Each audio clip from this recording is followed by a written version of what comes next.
नमस्कार, बहुत स्वागत है आपका। आप देख रहे हैं रिपब्लिक भारत। मैं हूं आपके साथ मृदुल शर्मा।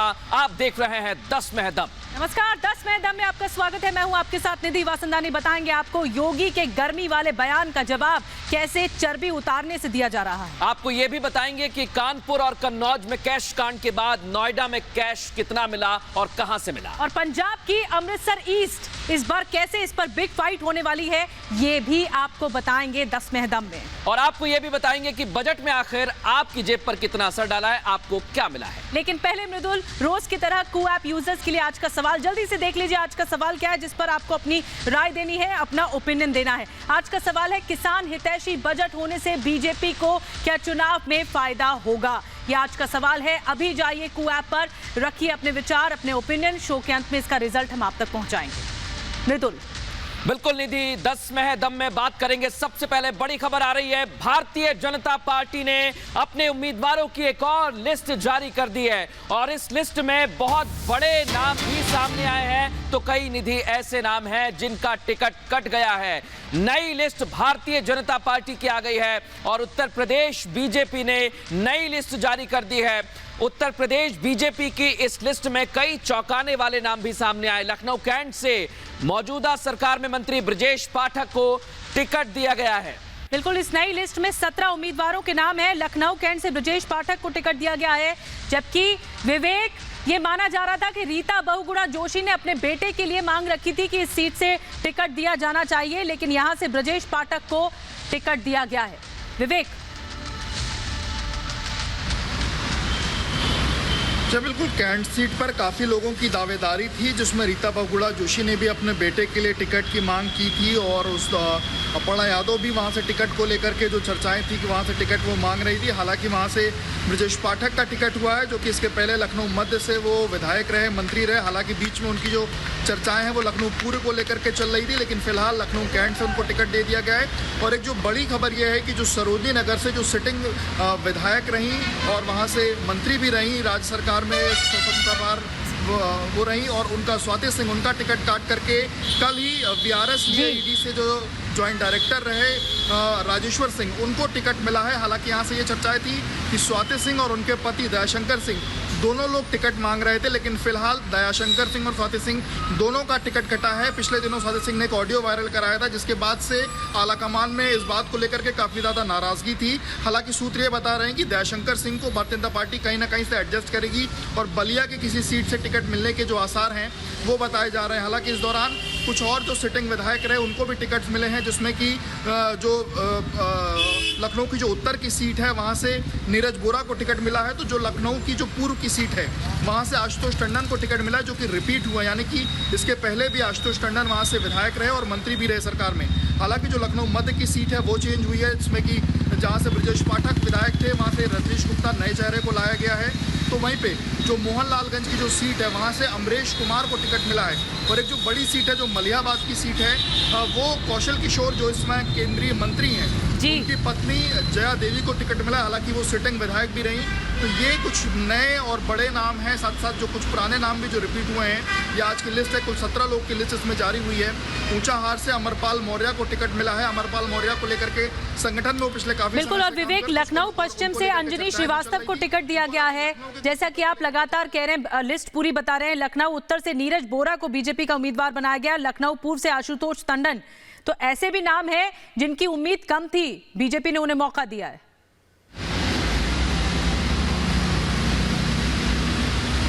यहाँ 2-3 नए ऐसे चेहरे आए, जैसे बख्शी के तालाब की जो सीट है वहाँ से अविनाश त्रिवेदी विधायक थे, उनको लेकर के एंटी इनकम्बेंसी थी जो क्षेत्र में, उनको लेकर के काफ़ी ज़्यादा नाराज़गी थी। हालांकि पिछली बार राजनाथ सिंह के वो काफ़ी ज़्यादा क्लोज बताए जाते हैं, लेकिन इस बार राजनाथ सिंह का ही ये बताया जा रहा है कि राजनाथ सिंह के करीबी रहे योगेश शुक्ला, उनको इस बार टिकट दिया गया है। तो एक विधायक का टिकट काट के बिल्कुल। और इस लिस्ट में जो नाम है वो वाकई कहीं चौंकाते हैं, तो कई सारे लोगों का टिकट कट गया। बहुत धन्यवाद विवेक तमाम बातचीत के लिए। अब उत्तर प्रदेश की चुनावी सरगर्मी की बात करते हैं, जहां बयानबाजी तेज हो गई है। मुख्यमंत्री योगी आदित्यनाथ ने गर्मी की बात की है तो उस पर विपक्ष पलटवार भी कर रहा है और तमाम तरीके के बयान यहां से निधि सामने आ रहे हैं। बिल्कुल, जुबानी जंग तेज हो गई है, सियासी टेम्परेचर हाई हो गया है और जयंत चौधरी ने जबरदस्त बीजेपी को ललकार दिया है। देखिए किस तरह से चुनौती दे रहे हैं जयंत चौधरी बीजेपी को।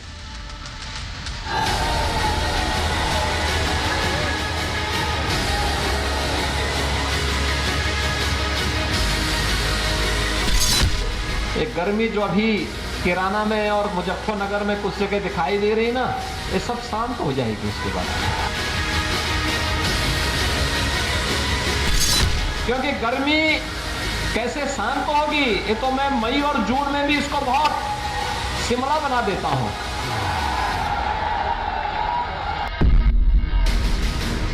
नलके के बटन, हैंडपंप के बटन को ऐसा दबाओ कि भारतीय जनता पार्टी की जो चर्बी चल रही है, सारे नेताओं की चर्बी उतार दो आप। सर्दी के मौसम में भी यूपी का सियासी टेम्परेचर बढ़ता जा रहा है। पहले चरण के लिए मतदान की तारीख जैसे जैसे नजदीक आ रही है, बयानबाजी और तीखी होती जा रही है। सीएम योगी ने कैराना और मुजफ्फरनगर में धमकी देने वालों को गर्मी शांत करने की चेतावनी देने वाला बयान दिया, तो जयंत चौधरी ने पलटवार किया। ये गर्मी जो अभी किराना में और मुजफ्फरनगर में कुछ जगह दिखाई दे रही ना, ये सब शांत हो जाएगी इसके बाद। क्योंकि गर्मी कैसे शांत होगी, ये तो मैं मई और जून में भी इसको बहुत शिमला बना देता हूं। नलके के बटन, हैंडपंप के बटन को ऐसा दबाओ कि भारतीय जनता पार्टी की जो चर्बी चल रही है, सारे नेताओं की चर्बी उतार दो आप। सीएम योगी ने आज क्रांति की धरती मेरठ से अखिलेश और जयंत की जोड़ी पर जबरदस्त प्रहार किया। पहले चुनाव में इन्होंने 2 लड़कों की जोड़ी प्रदेश में आई थी, जनता ने ठेंगा दिखा दिया। आज फिर बदल करके 2 लड़कों की जोड़ी फिर आ गई है। भाइयों बहनों, ये 2 लड़कों की जोड़ी वही है। एक लखनऊ से दंगा करा रहा था, एक दिल्ली से तमाशा देख रहा था। वहीं योगी के वार पर अखिलेश ने ट्वीट कर पलटवार किया। बाबा सरकार में महामाफिया राज है। लखीमपुर के किसानों की हत्या, हाथरस की पीटी के साथ हुई अमानवीयता, गोरखपुर हत्याकांड, इनामी अपराधी का खेलना सरेआम, फरार पुलिस कप्तान व अन्य जघन्य कांड जनता भूल नहीं सकती। झूठ बोलने की भी एक हद होती है। भाजपा में जो जितना बड़ा, उतना बड़ा उसका झूठ। सीएम योगी ने गाजियाबाद के मुरादनगर में सपा पर हमला बोलते हुए कहा कि उनकी सरकार में केवल कब्रिस्तान का विकास हुआ है। उनके समय का भी एक विकास है, वह विकास है कब्रिस्तान के बाउंड्री वाल में। कहां है कब्रिस्तान की बाउंड्री वाल में? उनकी सोच कब्रिस्तान की है, हमारा सोच धामों के उन्नयन का है। इसलिए सिकरी माता के मंदिर का भी पुनरुद्धार हो गया है। चुनावी बयानबाजी के बीच अब हम आपको दिखाते हैं चुनाव को लेकर गाजियाबाद की जनता के मन में आखिर है क्या। 5 की 5 जीत रहे हैं जी, पहले से ज्यादा जीत रहे हैं। और मोदी नगर में पहले 65,000 वोटों से जीती थी हमारी मैडम ये बीजेपी, और अब की बार कम से कम 80 से 85,000 वोटों से जीत रही है। योगी जी की ही सरकार आएगी, 10 मार्च को बहुत ज्यादा क्लियर हो जाएगा। और योगी की, हमारा मानना है योगी जी ही आए। बीजेपी आएगी, डंके की चोट पे बीजेपी आएगी। बीजेपी हमेशा टॉप पर रहेगी, कोई इसका लेवल को पकड़ नहीं सकती कोई पार्टी। पहले चरण के रण में 10 फरवरी को मतदान से पहले जुबानी जंग तेज हो गई।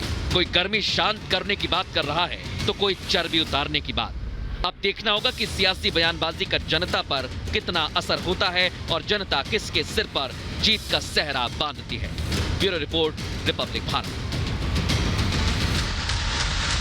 चलिए 10 में दम में आगे बढ़ते हैं। कानपुर और कन्नौज के कैश कांड के बाद एक और ऐसा कैश कांड आ गया नोएडा से, जिसने होश उड़ा कर रख दिए।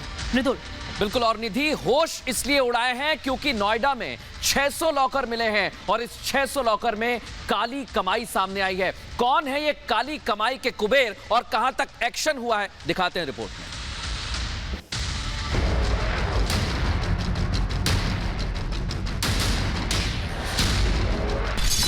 कैश ही कैश, नोटों की गड्डियां, पूर्व आईपीएस के घर रेड। नोएडा में पूर्व आईपीएस आरएन सिंह के घर आयकर विभाग की कार्रवाई 3 दिनों से जारी है। सूत्रों के हवाले से मिली जानकारी के मुताबिक घर के बेसमेंट में 600 प्राइवेट लॉकर बरामद किए गए। भारी मात्रा में काले धन की बरामदगी हुई। 3 बेनामी लॉकर से करीब 3 करोड़ रुपए बरामद हुए हैं। 2 लॉकर की भी अभी जांच जारी है। आयकर विभाग की टीम ने इन सभी लॉकर को अपने कब्जे में ले लिया है। दिन में नोट गिनने वाली मशीन भी घर के अंदर लाई गई। माना जा रहा है कि नोटों की गिनती जारी है। बेनामी संपत्ति का आंकड़ा बढ़ सकता है। पूर्व आईपीएस अधिकारी राम नारायण सिंह के घर के बाहर इस वक्त मौजूद हैं। आपको बता दें, घर के भीतर जो है इनकम टैक्स डिपार्टमेंट की टीमें मौजूद हैं। नोट गिनने की मशीन भी ले जाई गई है और लगातार इस वक्त छापेमारी जारी है। और बेनामी संपत्ति का मामला भी माना जा रहा है। ये इतना कैश आखिरकार घर से किस मकसद के साथ में रखा गया था, ये अपने आप में एक बड़ा सवाल है जो इनकम टैक्स डिपार्टमेंट अभी भी लगातार छापेमारी कर रहा है। बताया जा रहा है कि नोएडा के सेक्टर 50 के इस घर में पूर्व आईपीएस आरएन सिंह का बेटा सुयश और उनका परिवार रहता है। आरएन सिंह अपनी पत्नी के साथ अपने गृह जनपद मिर्जापुर में रहते हैं। आयकर विभाग को सूचना मिली थी कि पूर्व आईपीएस के घर पर काफी मात्रा में नकदी रखी हुई है।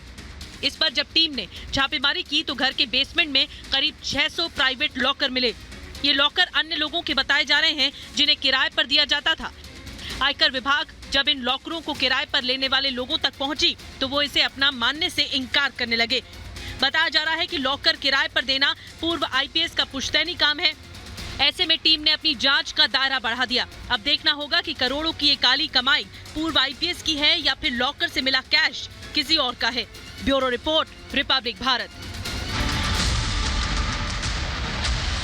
और अब बात करेंगे पंजाब की बिग फाइट की। ये बिग फाइट है सिद्धू और बिक्रम सिंह मजीठिया के बीच में, क्योंकि जो चुनौती दी गई थी उसे चुनौती मानते हुए स्वीकार कर लिया बिक्रम सिंह मजीठिया ने। नहीं थी बिल्कुल मृदुल, और 3 बार से विधायक मजीठा से अब नामांकन उन्होंने नहीं भरा। उनकी वाइफ वहां से लड़ रही हैं, लेकिन मजीठिया जहां से लड़ रहे हैं वो है अमृतसर ईस्ट सीट, और तभी कह रहे हैं हम कि ये बिग फाइट मानी जा रही है।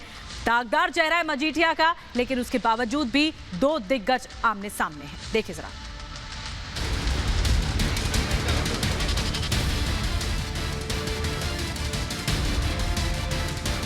मजीठिया ने स्वीकार की सिद्धू की चुनौती। मजीठिया एक सीट से ही लड़ेंगे चुनाव। अमृतसर ईस्ट सीट पर मुकाबला हुआ रोचक। ਜੇ ਇੰਨਾ ਹੀ ਦਮ ਹੈ ਤੇ ਇੰਨਾ ਹੀ ਭਰੋਸਾ ਹੈ ਲੋਕਾਂ ਦੇ ਉੱਤੇ, ਫਿਰ ਛੱਡ ਮਜੀਠਾ ਤੇ ਆ ਕੱਲਾ ਲੜ, ਕੱਲੀ ਸੀਟ ਤੇ ਲੜਨਾ। ਵੈਰੀ ਗੁੱਡ, ਲੜ। अकाली दल नेता बिक्रम सिंह मजीठिया ने आखिरकार सिद्धू का चैलेंज स्वीकार कर ही लिया और मजीठिया अब मजीठा से नहीं सिर्फ अमृतसर ईस्ट से चुनाव लड़ रहे हैं। तो इस बार पंजाब का सबसे कड़ा मुकाबला और हाई प्रोफाइल सीट बन गई है अमृतसर ईस्ट। यहाँ 2 दिग्गजों के बीच बिग फाइट देखने को मिलेगी। एक तरफ है पंजाब कांग्रेस के अध्यक्ष नवजोत सिंह सिद्धू और दूसरी तरफ है अकाली दल के बिक्रम सिंह मजीठिया। मेरी धर्मपत्नी गनीव कौर जी उथों इलेक्शन लड़नगे और दास अमृतसर ईस्ट श्री अमृतसर साहब दी पूर्वी हलके तो इलेक्शन लड़ू। जिस सीट से मजीठिया 3 बार विधायक रहे मजीठा, उस सीट से अब मजीठिया की पत्नी गुनीव गौर चुनाव लड़ेंगी। सिद्धू ने मजीठिया को चैलेंज किया था, मेरी तरह एक सीट से चुनाव लड़कर दिखाओ, लेकिन मजीठिया का विवादों से भी गहरा नाता रहा है। बिक्रम सिंह मजीठिया के ऊपर पिछले 5 सालों में 6 मामले दर्ज हैं, जिसमें 2 मामले कोर्ट में और 4 चालान के हैं। उनके ऊपर मोहाली में धारा 25, 27A और 29 के तहत नारकोटिक्स ड्रग्स के मामले हैं। इसके अलावा चंडीगढ़ में धरना देने, सरकारी काम में बाधा पैदा करने के भी आरोप हैं। बिक्रम सिंह मजीठिया को सुप्रीम कोर्ट से भी राहत मिल गई है। मतदान से पहले गिरफ्तारी पर भी रोक लगा दी गई है। वहीं इस सीट से दूसरे दावेदार नवजोत सिंह सिद्धू पर उनकी बड़ी बहन ने गंभीर आरोप लगा दिए। बहन ने तो यहाँ तक कह दिया कि सिद्धू ने प्रॉपर्टी के लिए अपने मां को लावारिस हालात में मरने के लिए छोड़ दिया। ਉਹਦੀ ਦਿੱਲੀ रेलवे स्टेशन ਤੇ ਇੱਕ ਲਵਾਰਸ औरत ਦੀ ਤਰ੍ਹਾਂ ਮੌਤ ਹੋ ਗਈ, ਜਿਹਦੇ ਕੋਲ ਕੋਈ ਉਹਦਾ ਘਰ ਵਾਲਾ ਬੱਚਾ ਨਹੀਂ ਸੀ, ਕੋਈ ਹੋਰ ਨਹੀਂ ਸੀ, ਜਦ ਕਿ ਇਹ ਉਹਦੇ ਪੈਸੇ ਤੇ ਐਸ਼ ਕਰ ਰਿਹਾ ਸੀ। सिद्धू हो या मजीठिया, दोनों का विवादों से गहरा नाता रहा है। दोनों नेता विवादित बयान देने के लिए जाने जाते हैं, लेकिन अमृतसर ईस्ट सीट से सिद्धू की चुनौती को स्वीकार करके मजीठिया ने पंजाब के चुनाव को मजेदार बना दिया है। अब देखना होगा कि बड़े बयान देने वाले सिद्धू या ड्रग के आरोपों को झेल रहे मजीठिया किस पर अमृतसर की जनता भरोसा दिखाती है। Bureau report, Republic Bharat. हमने कू ऐप पर सवाल लिया था, किसान हितैषी बजट होने से बीजेपी को चुनाव में फायदा होगा। इसका जवाब आ गया है। 94% लोगों ने हां में जवाब दिया है। फिलहाल 10 में है दम में इतना ही। आप बने रहिए रिपब्लिक भारत के साथ।